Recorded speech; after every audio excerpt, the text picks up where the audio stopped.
Qaysi Disney malikasi millenial qizlarni eng ko'p uzdi?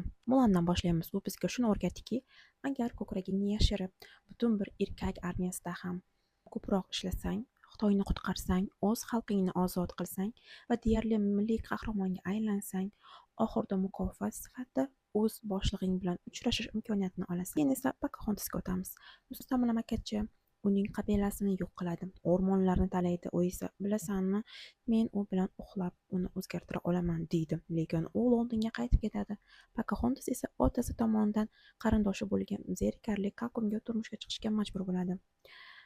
Jasmin bizga shuni o'rgatdiki, agar yuvinmaydigan, o'g'rilik bilan kun ko'radigan yigit seni sehrli gilamda uchishga taklif qilsa, rozilik ber va unga turmushga chiq. Yana ustiga ustak saroy kalitlarini ham topshir.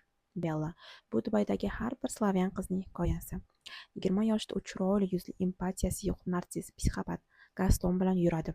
U hatto uning kitob o'qishni ham yoqtirmaydi. Keyin esa qasrga ko'chib o'tib, tukli infantil erkakka qanday qilib sho'rva ichishni o'rgatadi. Eng keskin misol Ariel. U oilasi va vilkalar kolleksiyasi bilan dengizda qolish o'rniga uyi va hatto ovozidan voz kechadi. Shunchaki bir yigit ortidan yugurish uchun, u yigit esa uni faqat gapira olmagani uchun yoqtiradi. Komment va layklar bosing. Sahifamga obuna bo'ling va yaqinlaringizga bu videoni ulashib qo'ying.